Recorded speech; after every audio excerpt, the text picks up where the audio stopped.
What's up, Thrive Nation? How y'all doing today? It's Dr. Tiana here. If you are new to our community, you have joined us for our weekly show, Thrive Nation Inspiration. And I am your host, Dr. Tiana. I'm the CEO of Mended Hope, and I'm a coach, mentor, and life strategist helping high impact women overcome life disruption and strengthen their walk with God. And so today, this week, I want to come to our community and talk a little bit about some tips, or provide, I guess I'll say, some tips for overcoming a life disruption, right? And so Mended Hope and our Thrive Academy is really about thriving despite adversity, thriving despite challenges or adversity, right? And so when we talk about life disruption, it can be anything, really. It's anything that really disrupts your flow and causes you to pause. And oftentimes, for us high impact women, it involves some pain. And it can be emotional pain, it can be physical pain or illness. It can be anything that just stops our flow, right? And so when we think about these life disruptions, right, I'm actually currently working with a client, and we're working around employment, an employment issue, an employment disruption where things are just not working that great with her employer, and she is feeling like they're trying to push her out. And so she's, contemplating what does she do? She feels like this was where she was supposed to be. She had this plan mapped out. She's a type A personality. And so you may relate to that, right? And so she has her plan down. She had her vision, and this instance is just really disrupting that, and it's causing her great distress, right? And so some of the things that I witness with our clients, unfortunately, they make big mistakes when they're faced with life disruptions, and they do things that they will later regret. So today, I want to come on and just share with you all 3 quick tips, 3 things that I have learned and that we actually coach through Mended Hope that help women overcome life disruption and move forward in a place of strength, right? And so the number one thing is to learn, okay? So this ties back to one of our core remnants of Mended Hope, which is self-investment, right? And so learning about your situation, you should be becoming an expert in your situation. So this particular client that I'm working with, her focus has been on career development books. She has been going to different trainings. She has been talking to people in her network so that she could learn more about the workspace and how these type of transitions work. Because in her situation, she feels as though her transition is happening, or her disruption is happening, because her organization brought in a new CEO. So new leadership. And so she's learning about what does that look like in an organization. And she's starting to come to the place where she's starting to see herself in those situations as she's starting to learn and glean that wisdom, right? So number 1 is learn, self-invest, become an expert in your situation. Number 2 is keep the circle tight. Okay, so when I talk about the circle, I'm talking about who is in your tribe. Who do you call that can help speak life into your situation? Now, this has to be tight because I have learned that in life, you can really only be deeply devoted to a select few. And that is even modeled for us, right, with Jesus, right? Like, he preached to the multitudes, but he only discipled a select few, right? And so if we are to model after him and model our lives after that concept, right, we need to keep our circles close as well, right? And we need to be mindful of who we are taking wisdom from, right? Because the truth is, not everybody is equipped Not everybody is ready, and not everybody deserves to know your situation or to experience your life disruption. It really is an honor to be able to walk with someone and to hold space for them and stand in the gap for them, right? Because in many of these instances of life disruption, we're not only talking about physical transformation and overcoming, we're talking about a spiritual thing, right? And so oftentimes you need, powerful women of faith and powerful people of faith that can stand in that with you and can speak life to your situation. Okay. This actually is closely tied to the third point, okay? So the second point, I'm going to recap it, okay? So the number one was learn, become an expert on your life disruption, whatever that may be. Number two, keep the circle tight. Number three is seek wise counsel, okay?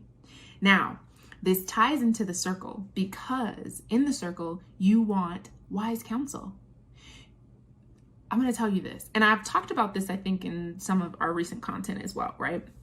We're living in an age of cancel culture.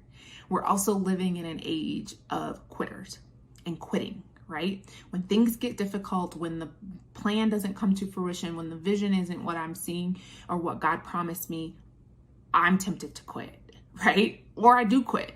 Or if that person is not doing or being who I need them to be, then I'm just going to cancel them out and I'm just going to leave the relationship, right? And I see that happen all the time in interpersonal, as far as like intimate relationships, but also in friendships. Like I've seen people just be like, oh yeah, they're not my friend anymore. And so it's important, that you consider who your wise counsel is, right? So I'll give you an example. If you were, okay, I'll use myself, right? So say you are wanting to get a doctorate, right? And you're like, oh my gosh, I need to figure out the ins and outs of this. And I need to, talk to somebody who can guide me down this path that has been on this path because they have what I want, right? So I have people all the time that come to me and ask me to, talk to them about what are the ins and outs, the pros and cons of getting a doctorate, right? And even though that's not what I coach on in Mended Hope or in my other businesses, it is the reality that people recognize that, oh, they have where I'm aiming to be. And so they are wise counsel. They are someone that can help guide me to this better thing, right? To this thing that I'm desiring. And so the same would be true if you wanted to compete in a bodybuilding contest, right? Like you wouldn't call someone like me because that's not what I do. I've never done that before. Like I work out, but I'm not like a gym rat, and so it wouldn't be wise, for you to do that. And I think oftentimes when you find yourself in a life disruption or in crises, you're not thinking about who that wise counsel needs to be. And you need counsel because the scripture, the Bible tells us that there is safety in a multitude of counsel. And if you feel like you can do this on your own, you're dead wrong. It is imperative that you find someone outside of yourself to guide you to get you in a better place, right? So taking it back to the gym analogy, right? The fitness analogy, right? If I wanted to compete in a bodybuilding competition, I actually have a friend who is doing this, right? And it's incredible to see the transformation. So for her, she found a trainer that she liked. She found a gym that she liked. She found a community of people who were going in that direction, right? Who either had already accomplished it or they were just as passionate as she was about working towards this goal, right? And so the reality is that you cannot guide yourself. You need outside counsel, and it is going to cost you. So back again to our self-investment concept, right? Like it's not just going to cost you time. It's going to cost you resources. It's going to cost you money.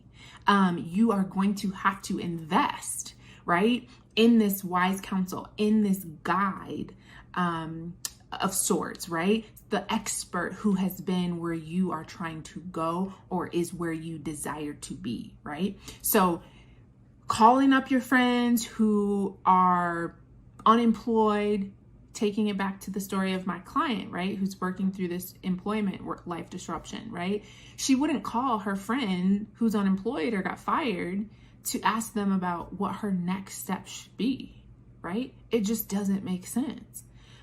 But how many times have you, when faced with a life disruption or crisis or trauma, picked up the phone and just called whoever you thought to call, or whoever you know would answer and maybe be on your side, right? When you are faced with a life disruption, you do not need someone that is just blindly on your side. You need someone who is going to tell you the truth in love. And that is another component of wise counsel.